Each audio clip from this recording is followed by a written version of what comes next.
Waalaikumsalam Ustaz Ustazah. Kelas 5 Lelak tumi iling marang Gusti Allah.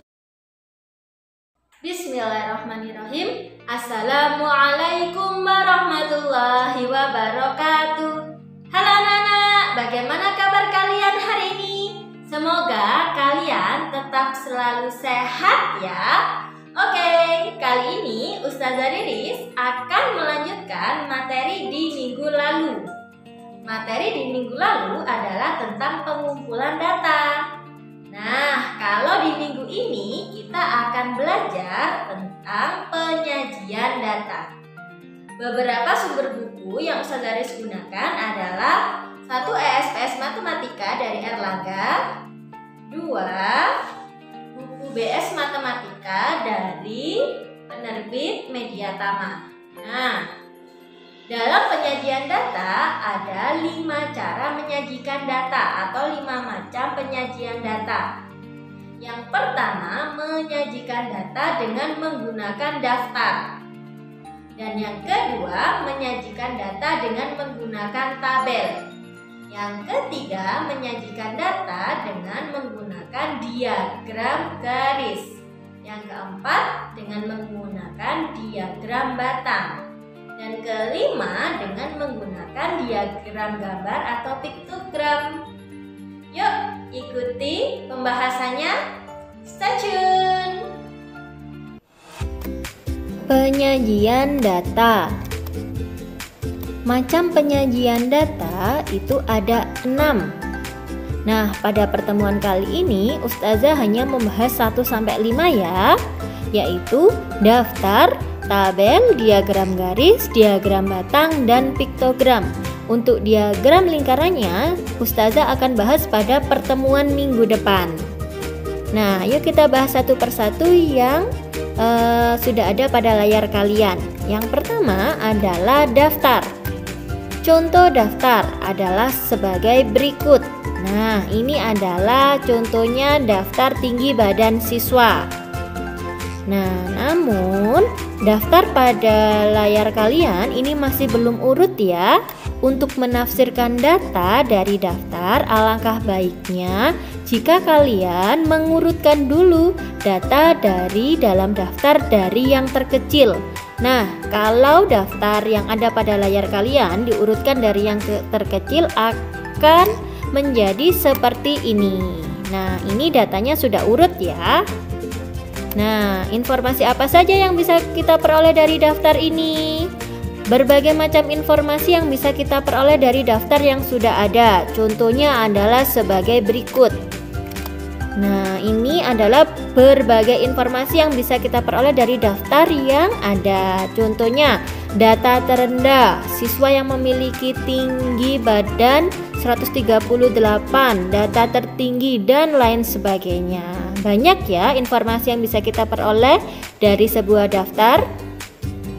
Macam penyajian data berikutnya adalah tabel. Contoh tabel adalah sebagai berikut ya. Nah, ini adalah contoh tabel. Ini adalah notes atau catatan untuk tabel, yaitu untuk memudahkan membuat tabel, datanya diurutkan terlebih dahulu sama seperti daftar tadi ya. Kemudian dikelompokkan untuk menentukan frekuensi atau jumlahnya. Langkah-langkah untuk membuat sebuah tabel adalah sebagai berikut. 1. Tentukan data terendah dan data tertinggi. 2. Tuliskan data urut dari data yang terendah. 3. Hitunglah banyak setiap data dengan memberi turus jika perlu. Tapi kalau kalian sudah bisa tidak memberikan turus tidak apa-apa ya. Dan yang terakhir adalah berilah judul tabel. Nah, ini tadi lupa ya, tidak ada judul tabelnya. Kita tulis dulu tabel golongan darah siswa kelas 5. Contoh membuat tabel. Dari langkah-langkahnya tadi yang ada 1-4 bisa diperoleh contoh membuat tabel. Nah, seperti ini. Misalnya ini adalah hasil ulangan matematika 20 siswa. Kita akan membuatnya menjadi sebuah tabel. Langkah-langkahnya bagaimana ya? Membuat tabel dari hasil ulangan matematika 20 siswa. Perhatikan data yang ada pada layar. langkah yang pertama, kalian harus menentukan dulu nilai terendah dari nilai tersebut. Nilai terendahnya adalah 40 ya.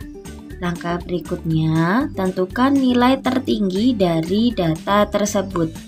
Nilai tertingginya adalah 100.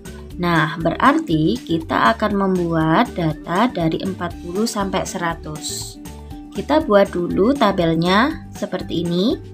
Nilai, turus, dan frekuensi atau banyak siswa. Nah, tadi nilai terendahnya 40 ya, kita masukkan. Langsung, dan nilai tertingginya adalah 100. Berikutnya kita hitung berapa banyak nilai 40 yang ada. Nah, 40 kita hitung bersama-sama ada 1, 2. Nah, ternyata cuma ada 2 ya. Berikutnya nilai 50, kita hitung bersama-sama. 1, 2, 3. Nah, ternyata nilai 50 hanya ada 3, dimasukkan di frekuensinya. Kita hitung sampai nilai 100.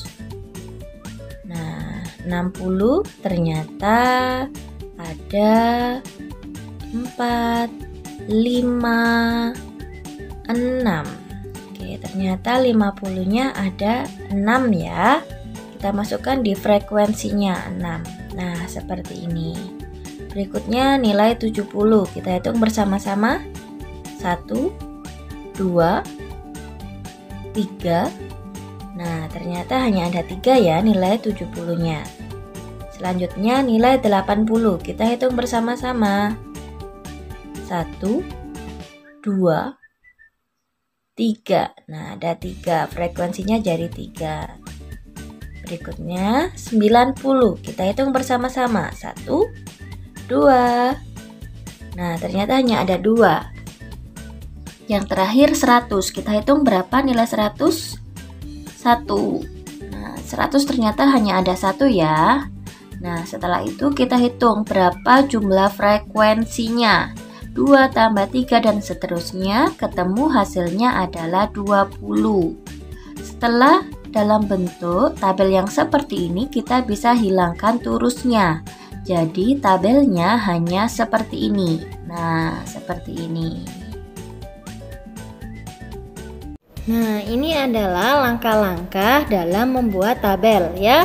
Untuk langkah keempat, berilah judul pada tabel. Boleh kalian tulis dulu di awal ya, menulis judul dulu, baru membuat tabelnya. Oke. Selanjutnya, kita akan belajar tentang penyajian data dalam bentuk diagram garis. Nah, ini adalah contoh diagram garis tinggi badan siswa. Sementara ini adalah contoh diagram garis banyak kendaraan di wilayah parkir pada pukul 6 sampai pukul 18.00. Ini adalah contoh diagram garis. Bagaimana cara membuatnya? Ayo kita sama-sama ikuti.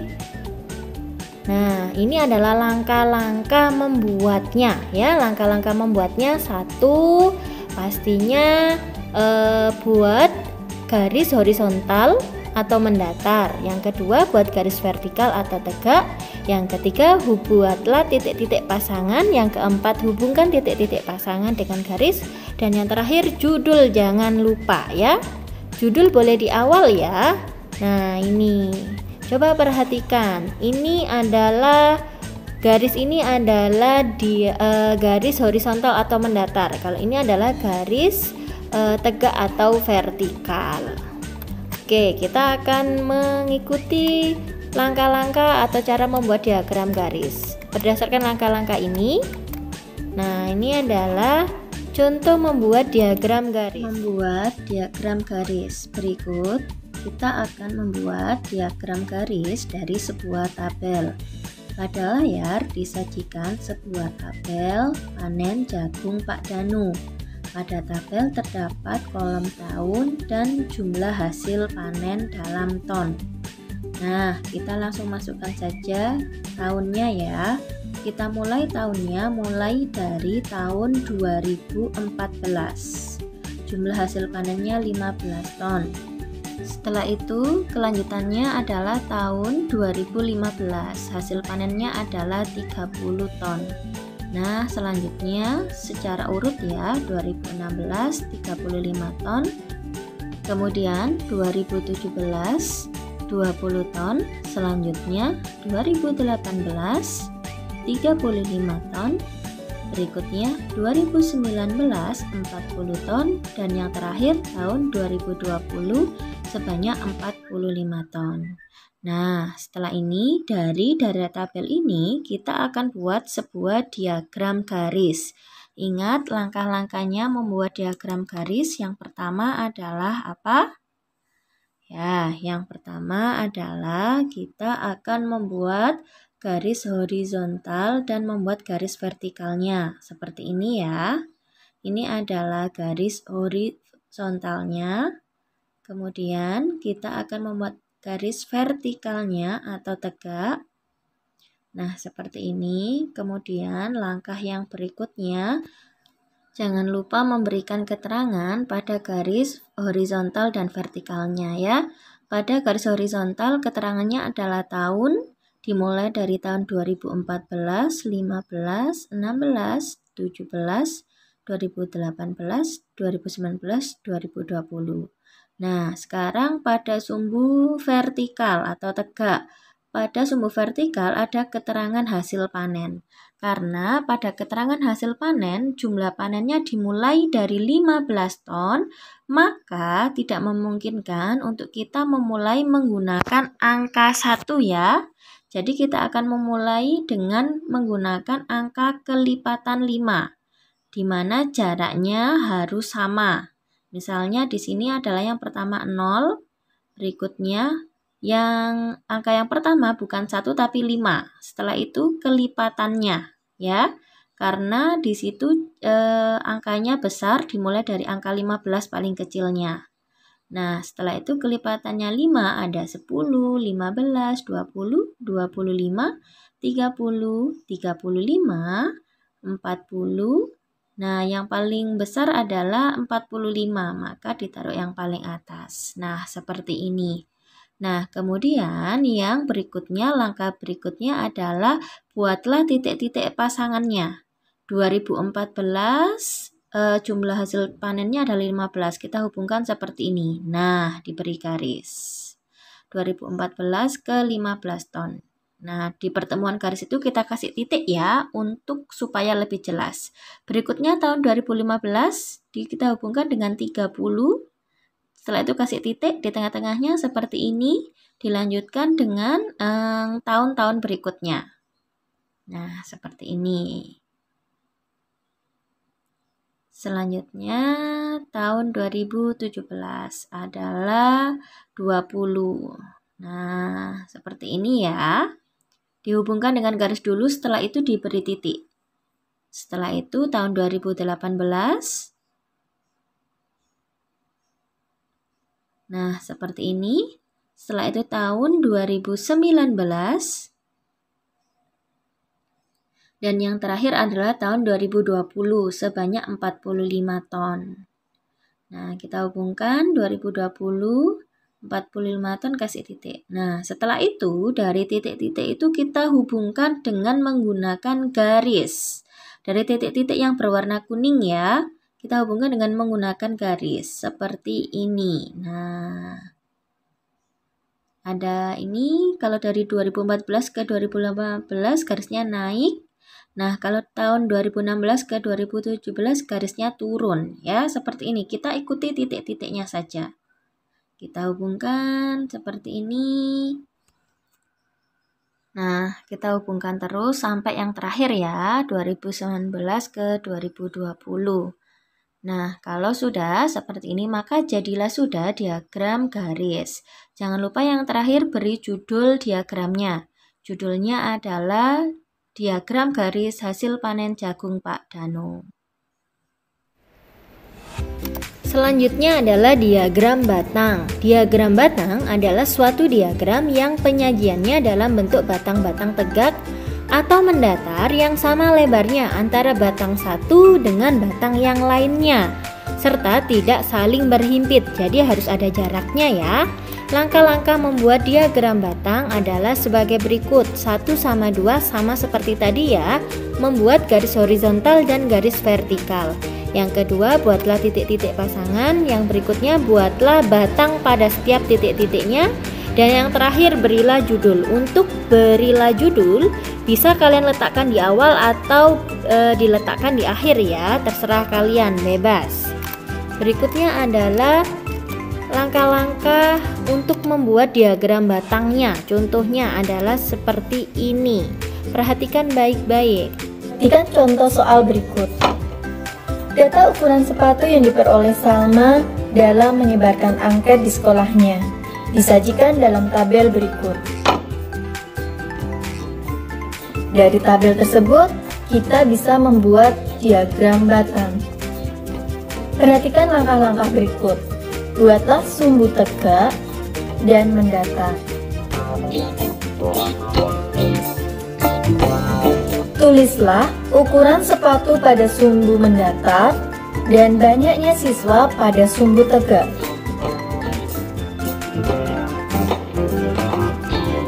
Gambarlah batang pada ukuran sepatu setinggi banyaknya siswa sesuai data pada tabel.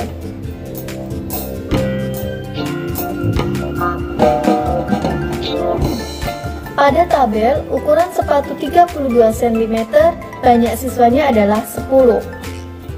Kita buat batang di ukuran sepatu 32 yang banyaknya siswanya adalah 10.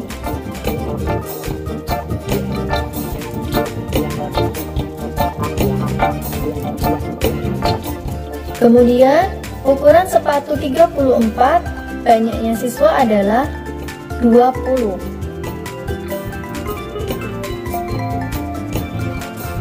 Ukuran sepatu 36, banyaknya siswa adalah 15.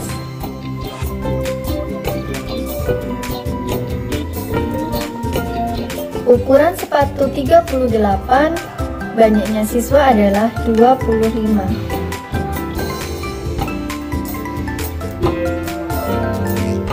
Untuk ukuran sepatu 40, banyaknya siswa adalah 20.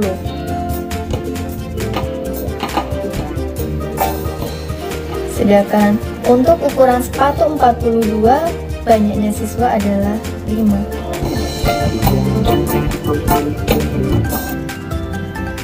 Nah, itu adalah contoh membuat diagram batang. Selanjutnya ada diagram batang ganda. Jadi diagram batangnya pada setiap kategorinya ada 2. Misalnya seperti ini ya.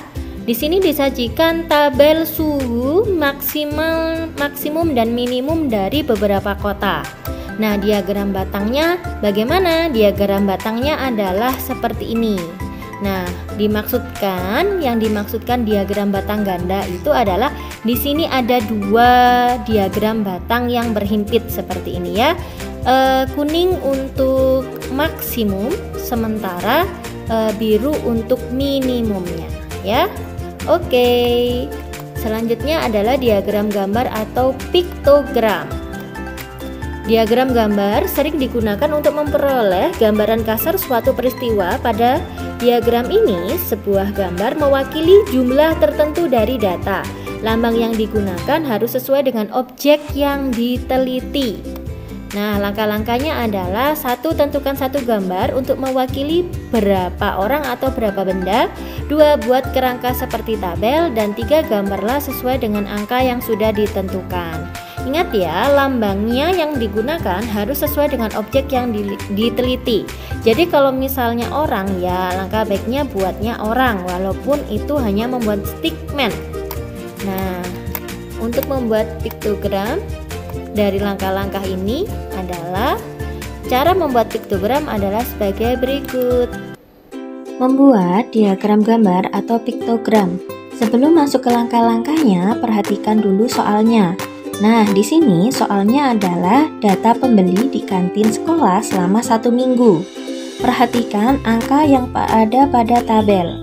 Di situ angkanya menunjukkan kelipatan 10 ya. Maka, untuk mengerjakan soal yang seperti ini, tentukan dulu satu gambar mewakili berapa orang atau berapa bendanya. Nah, di sini untuk lebih mudahnya satu gambar mewakili 10 orang ya. Nah, karena di situ kelipatannya 10. Langsung saja kita buat seperti tabel seperti ini, ada hari, jumlah, dan gambarnya. Nah, ini hari Senin ada 70 orang.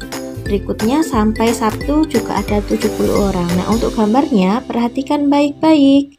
70 berarti karena satu gambar mewakili 10 orang, maka kita bisa membuat gambarnya jadi lebih sedikit ya. Jadi 70 dibagi dengan 10.